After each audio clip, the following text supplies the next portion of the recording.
Hey guys, what's happening? Today we're going back to the book and looking at, you guessed it, change. We will take a look at one powerful metaphor that may give you a perspective to make reaching your goals and desires easier along this path. Are you ready? It's all about change. And it's always about choice. Let's go. This is episode 13. I call it Truth, Change, and Blast Off. Welcome to the C Word Podcast. I'm Semaj, and I greet you in the love and the light of the Infinite Creator. Don't let the name fool you. The C, as you will find, is all about you. What we desire to do here is create a conversation around my book, The C Word, and some of the principles behind it, to lead you, the seeker, on a journey. A journey of freedom. Freedom from limiting thoughts, borrowed beliefs, and false perceptions. A journey of self-truth. If you're already on a path, then it's to help bring clarity on the journey. I've walked the path. I can help you identify the walls you've built and the ruts that you're in, and give you some tools to create a new life. I'm a hands-on healer of energy and light, teacher of my own integrative flow technique. I'm a student of the universal law of one, and a certified life coach, helping you to get clear your direction. I'm called father, husband, grandfather, Sifu, and guru. I'm on this journey with you. We are one. My desire is to live this quote, which simply says, "The best teachers are those who show you where to look, but don't tell you what to see." Let's begin. Welcome back. I hope at this point everyone has, one, figured out that this book/podcast is about making changes and the choices you have to do so. And then two, I hope everybody's taking the opportunity to run the E plus R equal O equation in their own outcomes of their own lives, to see if your outcomes are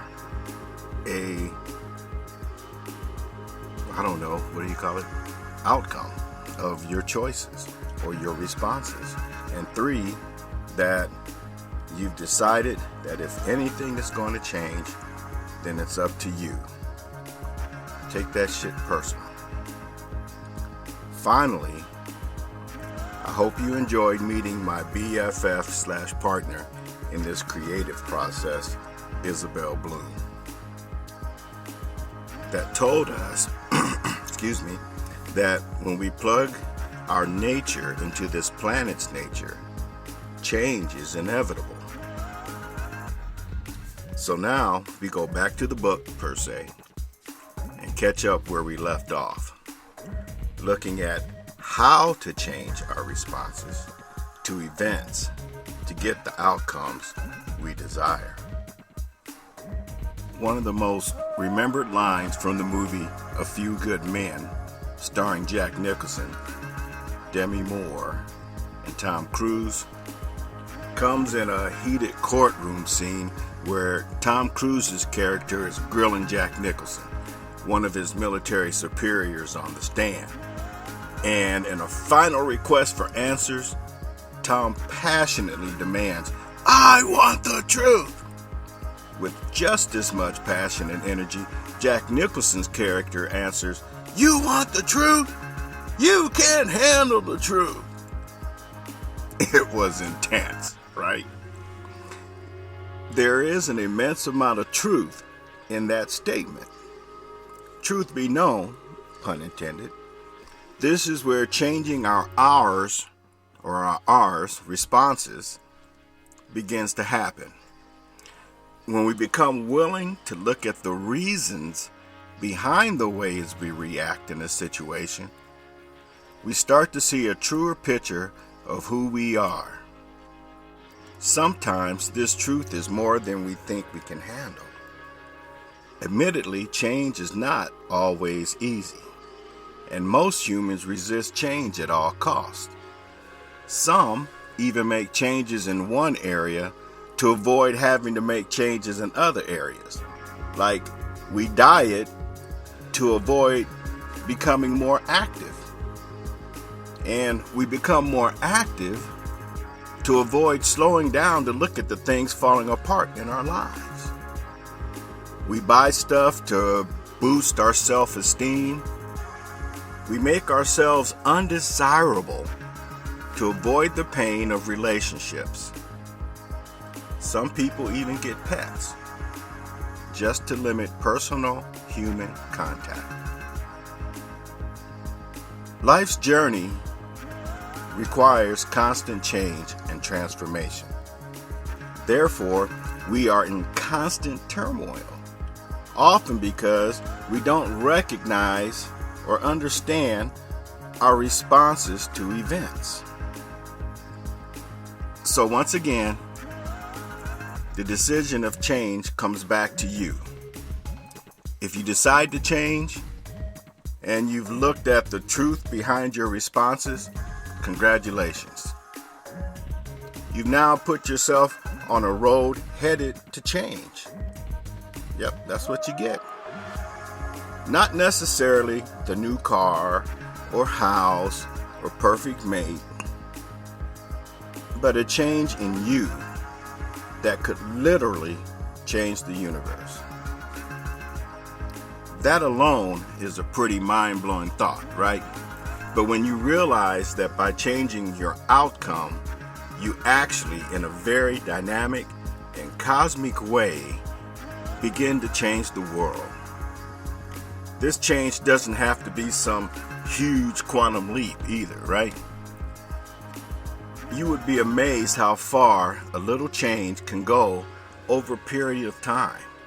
After all, you didn't get all messed up in one day. So give change some time to work in your life. Now, I found that the rocket metaphor, it can be helpful in explaining and understanding the process of change and the impact of small changes. And I took the time to diagram it, and it's in the book. But if you don't have the book, here's where it goes.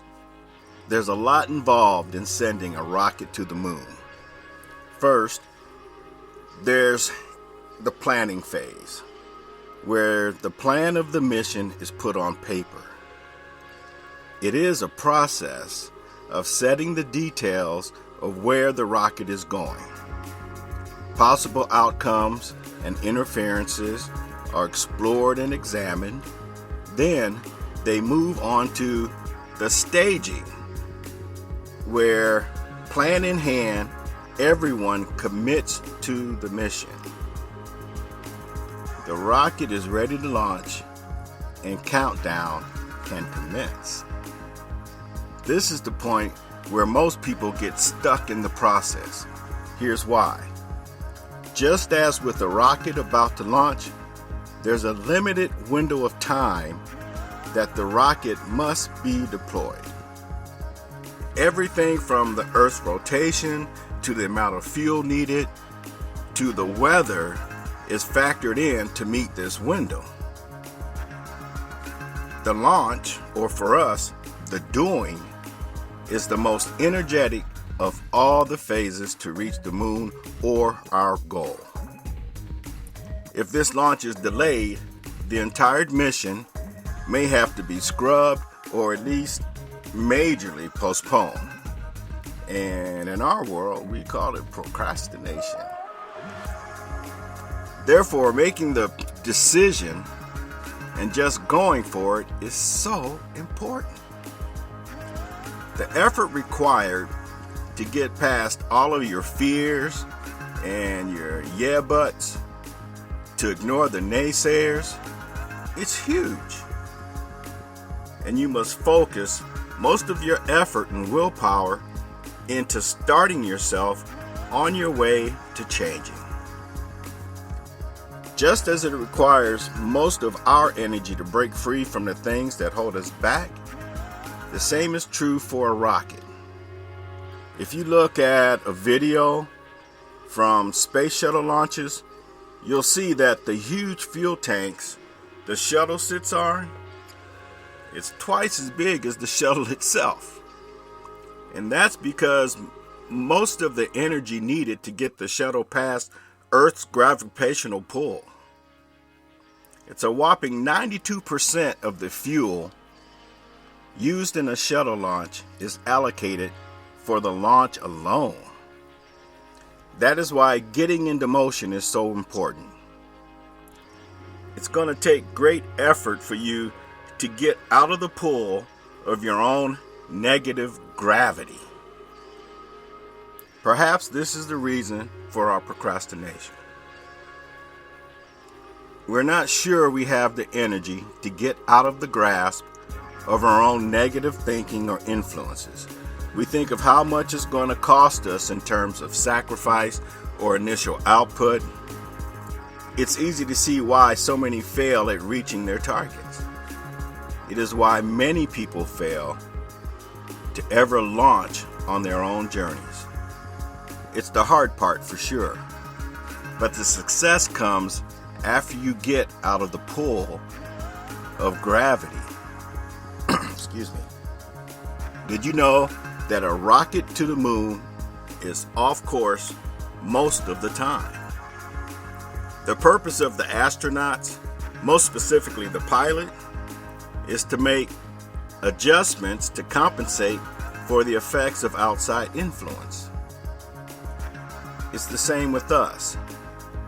What's really interesting is the impact that a small change can have in the final destination. If things aren't going the way you want them to, if you see you're off target for where you want to end up, make a change. A very small adjustment can make a significant difference in the trajectory of your life. When you see a change is needed, don't wait. The longer you wait or procrastinate, the larger the change will have to be in order for you to get to where you want to go. And the effort it's going to take is going to be more to get back on track.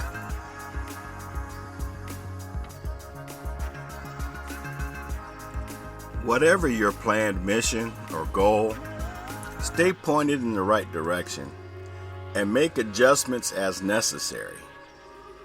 Keep your eyes on the prize and stay focused and engaged. One other thing I will add is that the rocket, when it gets past the negative pull of the planet, it drops all the unneeded weight. That makes navigating easier and keeps the shuttle on course.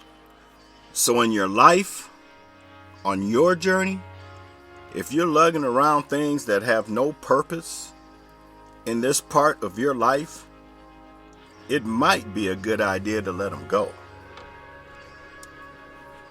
I know from talking to a lot of you that some of you have experienced a great shift in momentum at this point of the launch when you start letting go.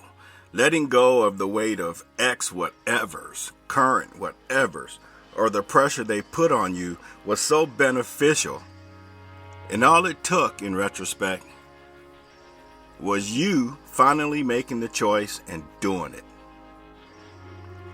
Moments like those are like rocket boosters because you literally get back the energy you were giving out or having sucked out of you and your operation system.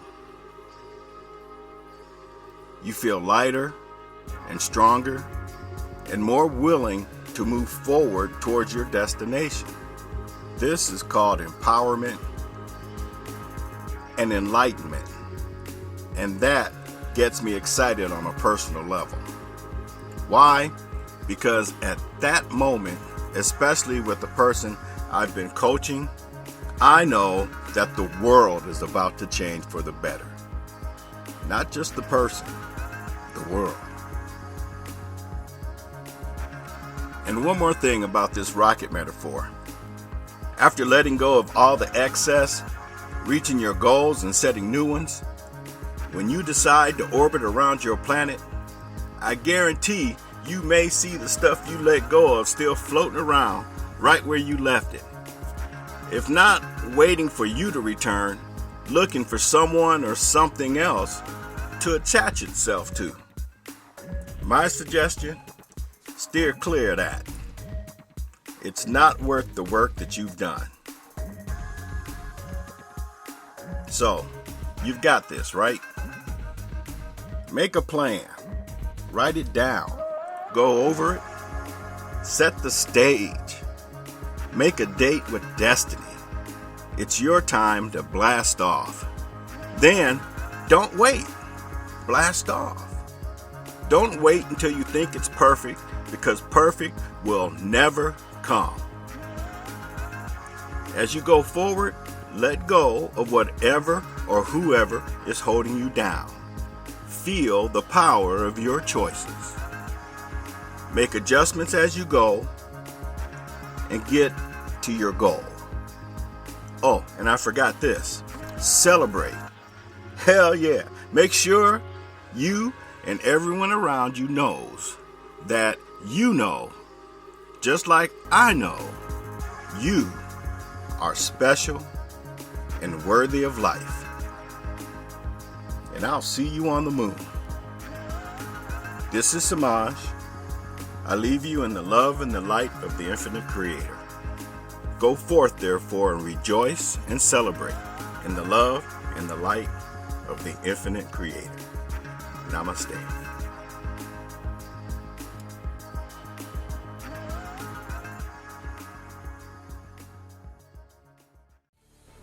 Well, that wraps it up for today's episode. I appreciate you all for listening to this podcast. It matters to me. If you'd like to go deeper on any topic, I urge you to use the links in the description of this podcast. There, you can find links to my book, The C Word. You can also find these episodes on my YouTube channel under Semaj Ramal, Man at the Top of the Mountain. Also, we would love to connect with you on a Great New You website.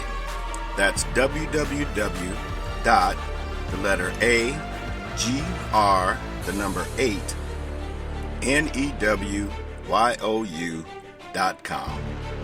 A Great New You. There, we offer courses to help you become a great new you, and a blog to keep you connected and informed. Finally, if you feel a personal need to get help moving ahead, I've left 2 more links here for connection calls.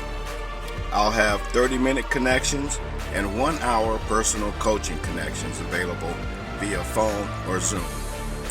All that to let you know that you don't have to seek out the answers or move forward alone. If you're getting value from this show or have feedback, feel free to reach out to me personally at semaj@agreatnewyou.com or leave us a rating here. Thanks for listening. Namaste.